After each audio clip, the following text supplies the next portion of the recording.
Hi,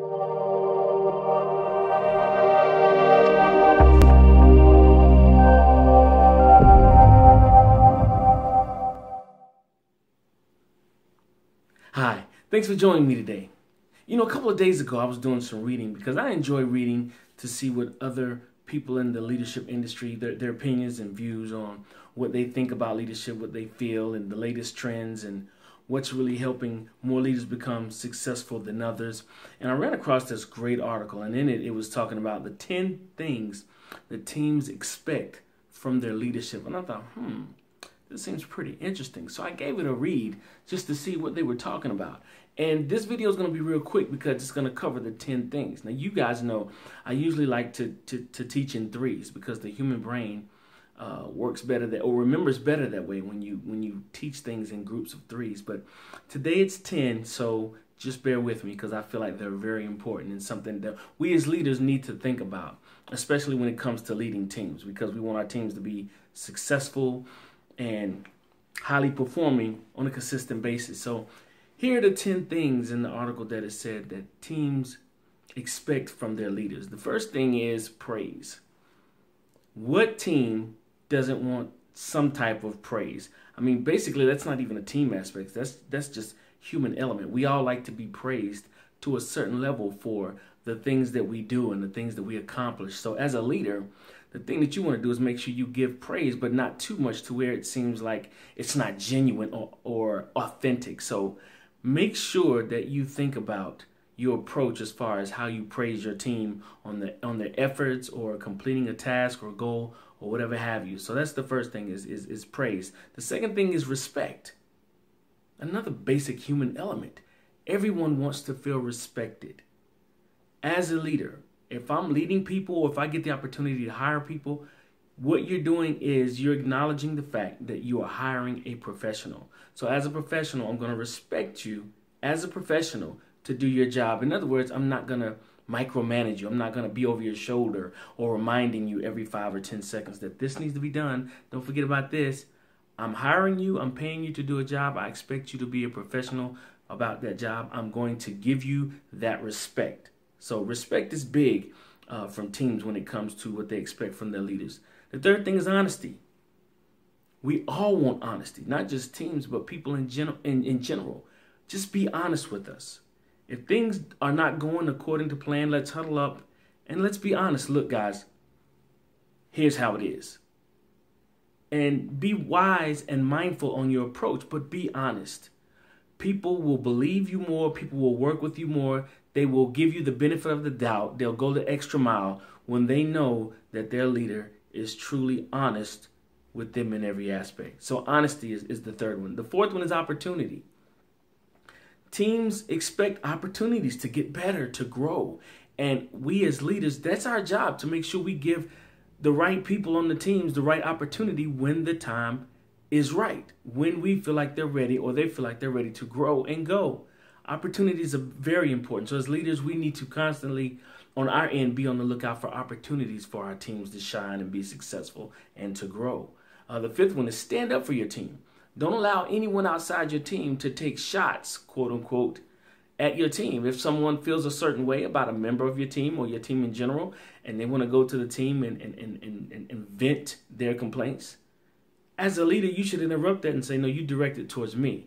Or if upper management gets mad or upset or maybe has a difference of opinion or views as to what your team is, you intercede for your team. You take the shots, and then you deal with your team accordingly. You don't just stand back and let people take pot shots at your team. That's not showing that you respect your team or that you're there for your team or that you're even trying to lead your team effectively. So stand up for your team, always. Be the middle person between anybody else and the team. That's your job. The sixth one, real quick, is clarity. People want clarity. When you are leading a team, everybody needs to know and understand what their positions are, what their roles are, what their responsibilities and duties are. Everyone needs to be clear about that so there are no stepping on the toes of another teammate, causing friction and thus slowing down the project. So let's be clear in what we want our team to be focusing on and individuals to be focusing on and accomplishing. So clarity is number 6. Number 7, timely and constructive feedback. Let's not wait till mid-year or end of year to do the review and then bring out all the stuff that happened throughout the months previous. Let's give timely and constructive feedback when things happen. It doesn't have to be long and drawn out, but make sure that the people on your team know where you stand as far as their work ethic or their ability to do certain tasks or not do certain tasks. If you see something happening with someone and it's not good, pull them to the side. Hey, I noticed that you're kind of struggling in this area. I would suggest or advise that you start doing A, B, and C to strengthen that area. You address the matter then you can go back and document and bring it back up at review time. But don't wait to review and then pull up everything that you saw they were doing wrong or struggling with, because now you just allowed 6 months of bad work ethic to go on when you could have nipped it in the bud then. So timely and constructive criticism is number 7. Consistency. Teams crave consistency from their leaders. I've seen this up close several times. So much inconsistency with a leader. They want to do it this way one time, and then the next day they want to switch, and then the next day they want to go back to this, and it's frustrating to the team, and it decreases team morale. We need to be consistent in what we're telling our teams and what we're wanting them to do. Now, I understand sometimes on projects things change, and hopefully your team is smart enough and professional enough to understand that as well. But be consistent in how soon you get that information out should it change. So consistency is a big factor when it comes to teams and what they expect from their leaders. Number 9 is keep your commitments. If you say you're going to do something, do it. Follow through.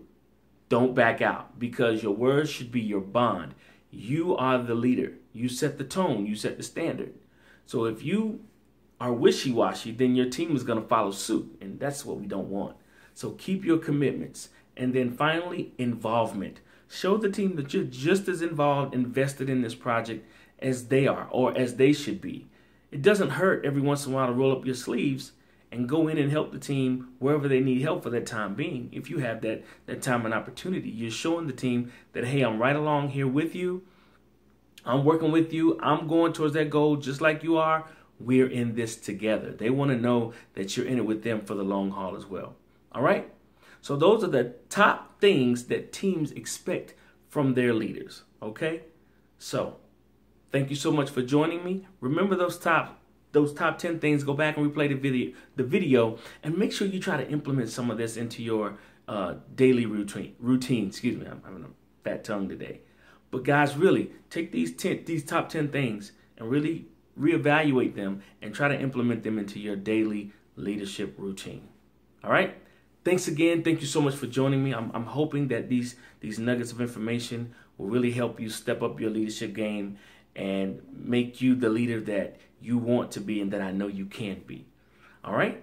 If you want to reach out to me, you can tweet me at @Chad_Bumgarner. Check out my website, www.chadbumgarner.co.